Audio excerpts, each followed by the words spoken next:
तो दोस्तों, आज मैं जिस मूवी को आपके लिए लेकर आया हूँ उस मूवी का नाम है टॉर्चर रूम। मूवी की कहानी शुरू होती है एक जेल से, जहाँ पर रिचर्ड नाम का एक आदमी बहुत ही बुरी हालत में बैठा हुआ था। उसके सामने किसी सुअर का सर पड़ा हुआ था और तभी स्पीकर पर कोई आदमी ये कहने लगता है कि रिचर्ड को अपने कर्मों की सजा मिलेगी और जो भी उसने अपने चाहने वाले के साथ में किया है, उनको मारा है, उनका विश्वास तोड़ा है, उसके बदले में उसे सजा जरूर मिलेगी। फिर रिचर्ड डरकर भगवान का नाम लेने लगता है, लेकिन शैतान थोड़ी ना भगवान के नाम से डरने वाले थे।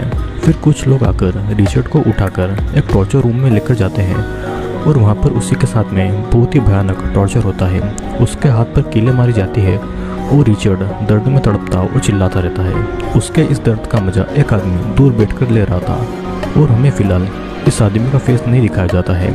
फिर हमें एक रेस्टोरेंट दिखाया जाता है जहाँ पर शहजाद और एमएश खाना बना रहे थे, लेकिन उन पर कोई नज़र रखे हुए था और उनको इस बात की भनक बिल्कुल भी नहीं थी। रेस्टोरेंट से बाहर आने के बाद वे लोग उनके कार का भी पीछा कर रहे थे। एनश एक स्ट्रिप क्लब में काम करती थी और वहाँ भी लोग उसी पर नज़र रख रहे थे। एनश जब होटल रूम में थी तो वहाँ पर दो आदमी आकर उसे किडनैप कर लेते हैं और एनश जब होश में आती है तो वो जेल जैसी एक जगह पर बंधी हुई थी। उस रूम में टॉयलेट, बेड और टेबल के अलावा कुछ भी नहीं था। तभी कोई आदमी स्पीकर पर उसे आवाज़ लगाता है और वो आदमी एमएश को सेरन कहकर बुला रहा था, लेकिन उसका नाम तो एनएश था, न कि सेरन। वो आदमी एनएश से कहता है कि वो उसे मिस्टर ग्रीन कहकर पुकारे और एनएश को कुछ भी समझ नहीं आ रहा था कि ये सब उसके साथ में क्या हो रहा है और वो क्यों ऐसी जगह पर बंद है। वो वहाँ से निकलने के लिए चिल्ला रही थी, लेकिन उसका चिल्लाना कोई काम में नहीं आता है। अब मिस्टर ग्रीन एनएश को अपने जुर्म कबूल करने को कहता है, लेकिन एनएश के मुताबिक उसने आज तक कोई बुरा काम नहीं किया था। अब मिस्टर ग्रीन कैमरा में एनएश पर नज़र रखे हुए था और एनएश उसे गालियाँ देती है, जिसके बाद मिस्टर ग्रीन तेज वॉल्यूम में एक साउंड चला देता है जिससे कि एनएश को बहुत तकलीफ होती है और कुछ ही देर में एनएश अब बेहोश हो गई थी। अपने सपने में एनएश को याद आता है कि होटल रूम में उसके साथ में क्या हुआ था। वहाँ पर दो आदमी ने एनएश को बाथरूम में ले जाकर ज़बरदस्ती उसके ऊपर पानी डाला था और रूम में वापस आकर उसे एक कुर्सी से बांध दिया था और एनएश को धमकाकर पूछने लगे थे कि उसने क्या बुरे काम किए हैं, पर एनएश के मुताबिक तो उसने कुछ भी नहीं किया था और वो उसे एनएश की उंगली काटने की धमकी देकर उससे पूछता है कि वो उनके साथ में काम करेगी या नहीं। एनएश इतनी ज़्यादा बुरी डरी थी कि वो उनके साथ काम करने के लिए राजी हो जाती है। अब प्रेजेंट टाइम में एनएश जहाँ पर थी उस रूम में जरा भी प्राइवेसी नहीं थी। हर समय मिस्टर ग्रीन उस पर नज़र रखे हुए था और यहाँ तक कि जब वो टॉयलेट करती थी तब भी वो कैमरा में उसे देखता रहता था। एनएश को वहाँ पर टाइम का कुछ भी पता नहीं था और उस रूम में बाहर से सूरज की रोशनी तक अंदर नहीं आती थी। फिर एनएश उसे टॉर्चर करने वाले होटल रूम की घटना को याद करती है ताकि उसे पता चले कि वो यहाँ पर बंद क्यों है। तभी एनएश को याद आता है कि कुछ दिन पहले पुलिस ने उससे पूछताछ की थी और वो जानना चाहती थी कि जोहान, शाहजाद जैसे लोग जिनका अंडरवर्ल्ड से कनेक्शन है, एनएश का उनसे क्या रिश्ता है और क्या वो उनकी रखेल है। एनएश एक स्ट्रिप क्लब में काम करती थी तो पुलिस वाला उस पर कुछ भी इल्ज़ाम लगाया जा रहा था। एनएश जब शाहजाद के साथ में रेस्टोरेंट में थी तो कुछ लोगों ने आकर शाहजाद को एक एनवलप दिया था और पुलिस के पास इसकी फोटोज थी। इससे एनएश बुरी तरीके से फंस सकती थी, लेकिन एनएश को इस बारे में कुछ भी पता नहीं था। यहाँ तक कि एनएश जिस स्ट्रिप बार में काम करती थी उसका भी कनेक्शन अंडरवर्ल्ड से था और पुलिस के मुताबिक एक बॉम्ब ब्लास्ट हो चुका था जिसके पास एनएश पाई गई थी। पुलिस को बस किसी तरीके से अगले बॉम्ब ब्लास्ट को रोकना था। वे सभी बॉम्ब ब्लास्ट में शामिल थे और उन्हीं के साथ में एनएश घुमा फिरा और काम की करती थी और इसीलिए पुलिस का पूरा शक एनएश पर था। अब प्रेजेंट टाइम में एनएश के पास पीने के लिए पानी तक नहीं था तो वो टॉयलेट से ही पानी निकाल कर पीने लगती है और खाना भी उसे बहुत खराब दिया जा रहा था, लेकिन फिर भी भूख के कारण उसे खाना पड़ता है। अब फिर से सीन पास्ट की तरफ जाता है जहाँ पर पुलिस ऑफिसर एनएश को एक कॉन्ट्रैक्ट पर साइन करने को देता है जहाँ पे लिखा हुआ था कि अब से एनएश को उन लोगों से जो कुछ भी पता लगेगा वो आकर सीधा पुलिस को बताएगी और वो सीक्रेटली पुलिस के लिए काम करेगी, नहीं तो उसे जेल जाना पड़ेगा। और ये सुनकर एनएश उन पेपर पर साइन कर देती है। फिर वो पुलिस ऑफिसर उसे जाने को कहता है, लेकिन एनएश को वहाँ से निकलने का कोई रास्ता नहीं मिलता है। वहाँ के मेन डोर पर भी ताला लगा हुआ था और तभी उसे बाथरूम में किसी की आवाज़ सुनाई देती है और वो बाथरूम में जाती है तो उसे वहीं पर वे दो आदमी दिखाई देते हैं और वो दोनों आदमी उसे इंजेक्शन लगाकर बेहोश कर देते हैं। कहानी फिर से प्रेजेंट में आती है जहाँ पर एनएश अब सो रही थी और तभी रूम में कुछ आदमी जाकर उसे गन से डराते हैं और धमकाते हैं और एनएश को उठाकर एक रूम में ले जाते हैं और वहाँ पर उसे कैमरा के सामने बिठाया जाता है और एक पेपर दिया जाता है एनएस को धमकाया जाता है कि उस पेपर में जो कुछ भी है उसे कैमरा की तरफ देखकर पढ़े। और मुताबिक वो नर्स एनएस को ऐसा इंजेक्शन देती है जिससे कि वो थोड़ी देर में हेलुसिनेट करने लगती है। एनएस को फिर एक स्क्रीन पर बहुत ही डरावनी पिक्चर्स दिखाए जाते हैं जिससे कि वो अब और भी डरावनी चीज़ों को हेलुसिनेट कर रही थी। और गलती से वो हिल जाती है और अपनी आंख बंद करती है तो उसे जोर का इलेक्ट्रिक शॉक लगता है और ये सब बहुत देर तक चलता है और एनएस के मुंह से झाग निकलने लगा था। एनएस की हालत अब बहुत ज़्यादा बुरी हो गई थी और वे लोग उसे दिन ब दिन बहुत ज़्यादा टॉर्चर कर रहे थे। एनएस अब मिस्टर ग्रीन की हर बातें मानने लगी थी और एनएस को भूख लगी थी तो मिस्टर ग्रीन उसे पिग यानी कि सुअर का सर खाने को देता है और एनएस इतनी ज़्यादा भूखी थी कि वो उसी घिनौने कच्चे मांस को खाने लगती है। तभी वो आदमी आकर एनएस को ले जाकर मूवी के पहले सीन वाले लड़के के रूम में डाल देते हैं और यहाँ पर हमें पता लगता है कि उस लड़के का नाम रिचर्ड नहीं जोहान है और एनएस और जोहान एक दूसरे को जानते हैं। जोहान एनएस को माफ़ी मांगता है क्योंकि उसके नाम लेने की वजह से ही उन लोगों ने एनएस को यहाँ पर पकड़ कर रखा हुआ है और जोहान की हालत एनएस से भी बहुत ज़्यादा खराब थी। और जोहान मिस्टर ग्रीन से कहता है कि एनएस उनके साथ मिली हुई नहीं है।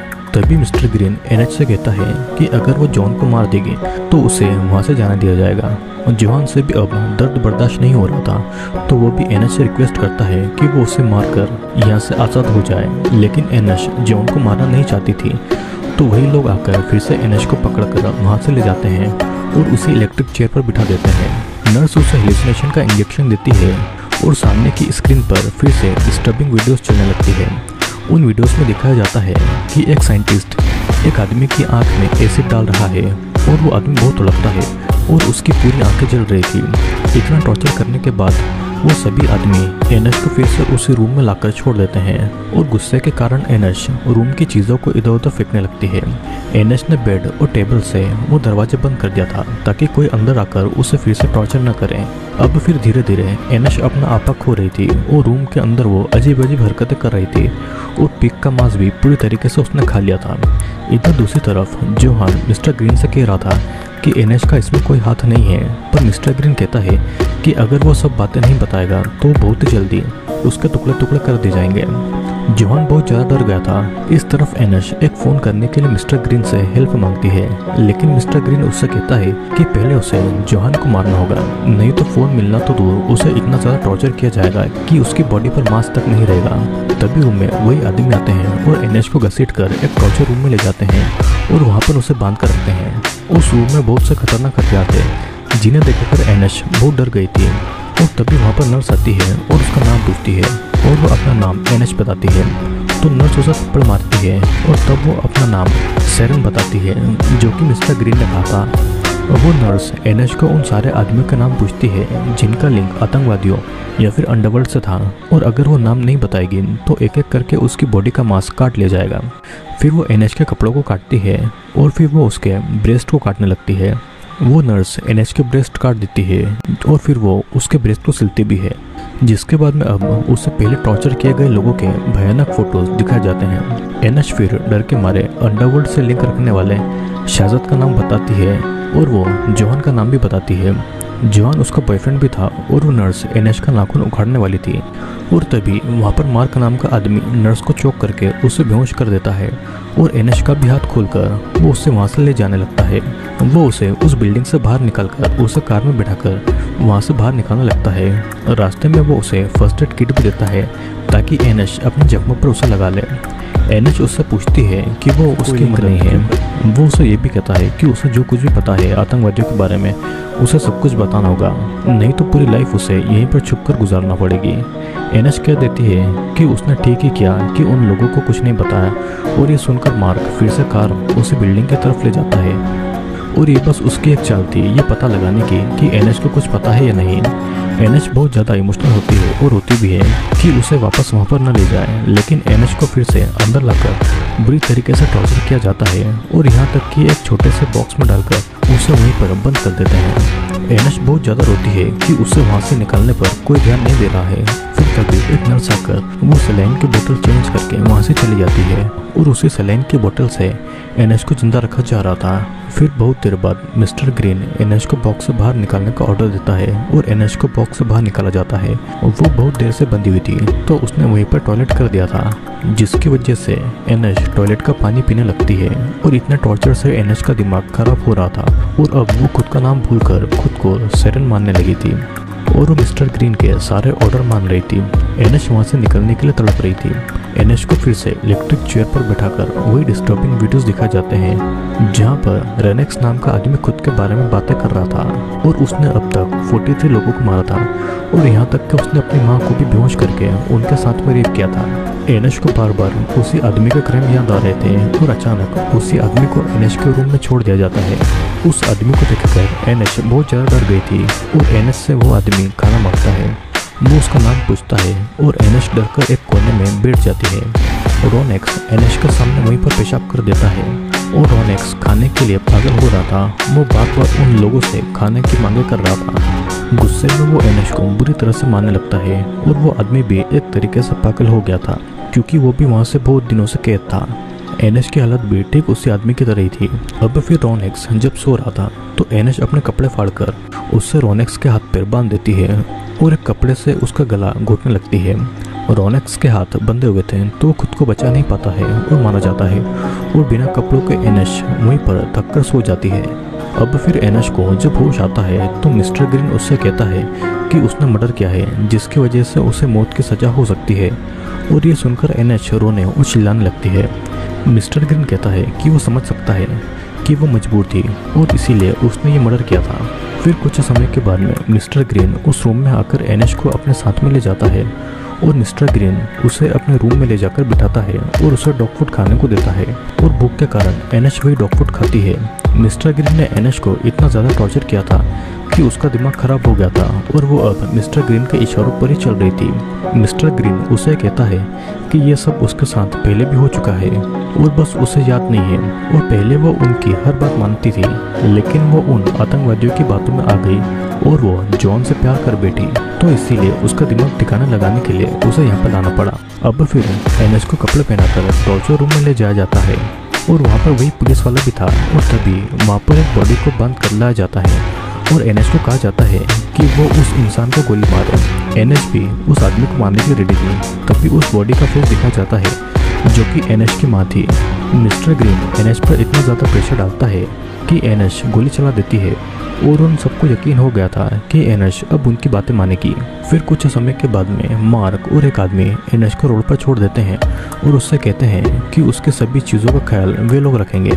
लेकिन कुछ ही दूर चलते ही मिस्टर ग्रीन के आदमी एनएच का कार एक्सीडेंट करवा देते हैं ताकि सभी को लगे कि एनएच टॉर्चर के जख्मों से नहीं है बल्कि वो एक्सीडेंट से मरी है। ये सभी बातें बिल्कुल सीक्रेट रहे और पूरी दुनिया को पता ना चले। फिर हॉस्पिटल में मार्क और एक आदमी आकर एनएच को यही सारी बातें समझा देते हैं और एनएच भी उनकी बातों को मान जाती है। फिर कुछ दिनों के बाद में एनएच दिखाई जाती है जो कि शहजाद के साथी थी और शहजाद उसका अच्छे से ख्याल रख रहा था। शहजाद पार्टी में जा रहा था तो एनएच उसके सारी इन्फॉर्मेशन निकाल लेती है और उसके जाने के बाद में मिस्टर ग्रीन को कॉल करके शहजाद कहाँ पर जा रहा है वो सब कुछ बता देती है। फिर शहजाद के घर के बाहर मार्क और उसके साथी नजर रख रहे थे और अगर एनएच उनको इन्फॉर्मेशन नहीं देती तो उसे मार दिया जाएगा।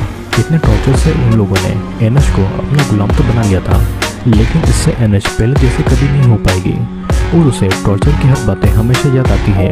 एनएच अब कभी भी खुद के होश में नहीं आएगी और वो बस एक खिलौना बनकर रह गई थी। दोस्तों मूवी में बताया गया था कि मिस्टर ग्रीन नाम के एक आदमी ने एनएच नाम की लड़की को पकड़ लिया था क्योंकि उसका लिंक आतंकवादियों और अंडरवर्ल्ड के लोगों से था।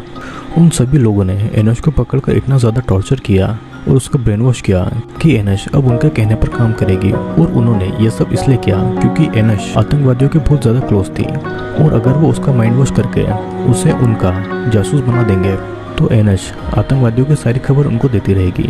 लेकिन इतना ज़्यादा टॉर्चर से एनएच का इतनी बुरी तरीके से ब्रेन वॉश किया गया था कि उसने अपनी माँ को